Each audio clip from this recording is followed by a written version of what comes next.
Testing 1, 2, 3. You hit. Okay, fine. Another country.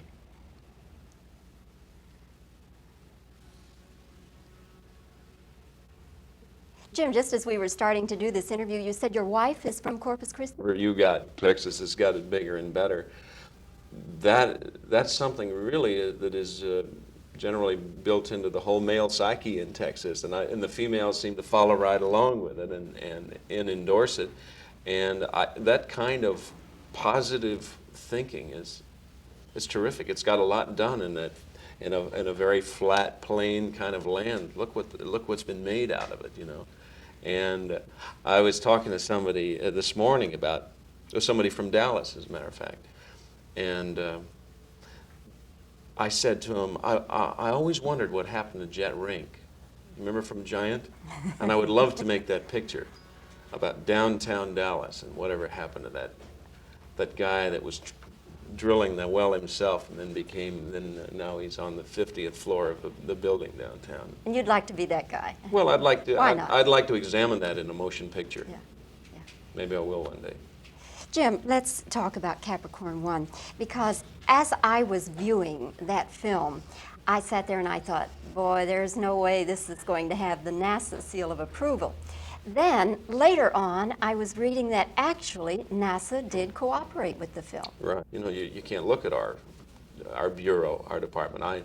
I now have sort of started on this 55-mile-an-hour speed limit, finding out that the authority that controls the 55-mile-an-hour speed limit has been altering their figures now, and in fact more people have been killed between 50 and 60 in the last 3 years than before. And the number of deaths is almost half between 60 and 70 miles an hour because people just tend to fall asleep at 55 miles an hour. They tend to be less alert, especially on a long desert road. It just tends to make you not respond quickly, you know.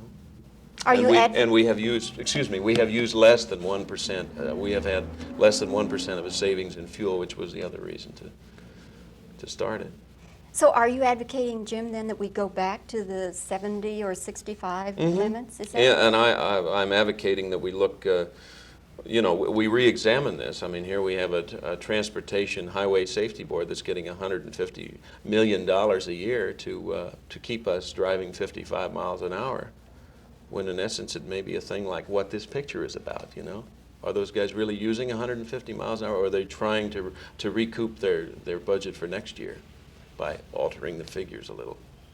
I say let's examine it, and that is the use of Capricorn 1. It says it's okay to go and look at all of these. It's our government. It belongs to us. We have a right to look at it every day. Also in Capricorn 1, we have some really fantastic action scenes.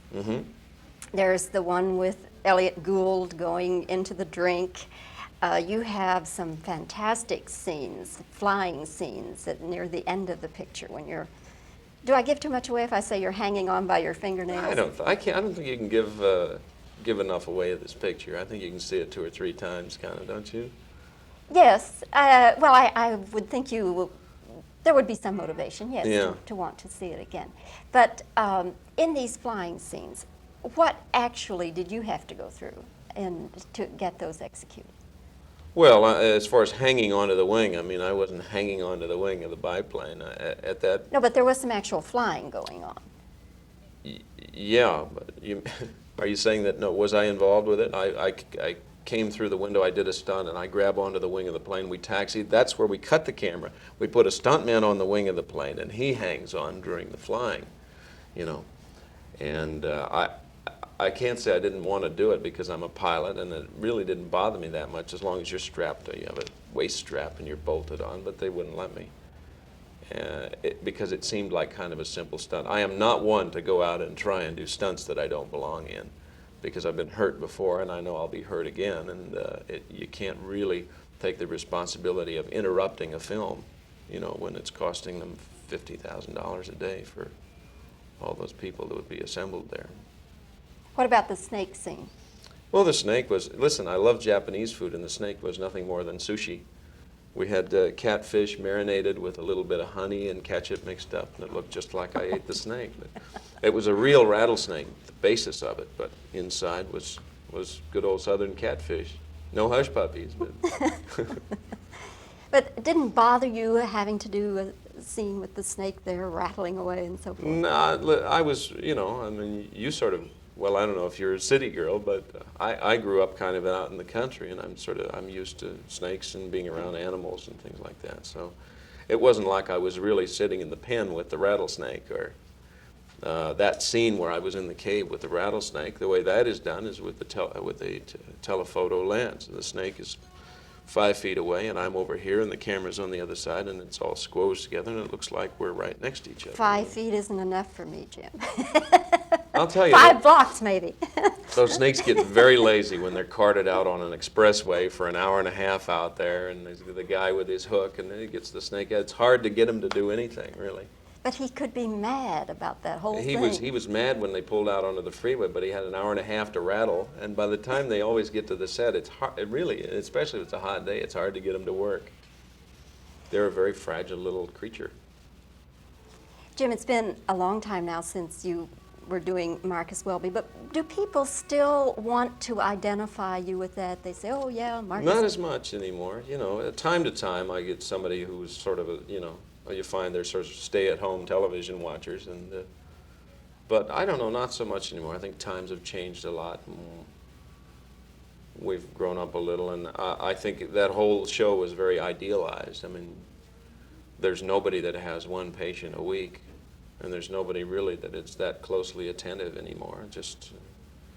But I mean, that was the attraction, that he was so idealized. But I think we sort of have to face the reality that it was as much a fantasy as Star Wars.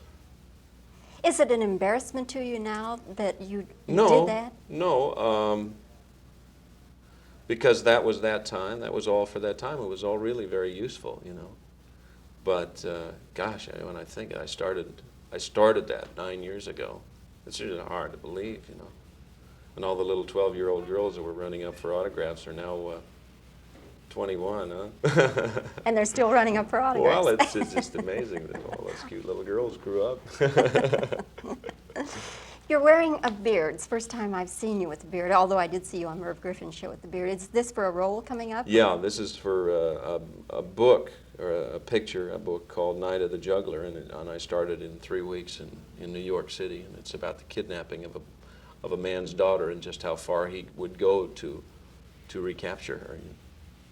Kind of a love story, I call it, you know, but it's a very, very violent, very New York picture. And who else is in it? Cliff Gorman plays the kidnapper right now, and so far we have no other cast. We have about 3-4 weeks to get everything together, you know. Jim, nice talking with you here in New York. Thank you. And all the best to you, and congratulations on a really fine performance in Capricorn. Well, thank you. Oh, I'm glad you enjoyed it. Yeah, I do.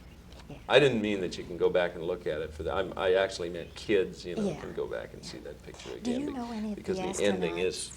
is the payoff. The rest Yeah. of it, I mean, there's a lot of sleepy stuff in the picture, and most of the picture's in the last 20 minutes, really. Do you know any of the astronauts?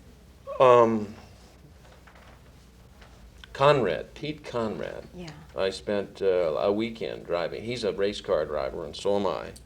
And we spent a weekend at Watkins Glen once, and I got to know him. And just a crazy man. They put a crazy man out in space, you know.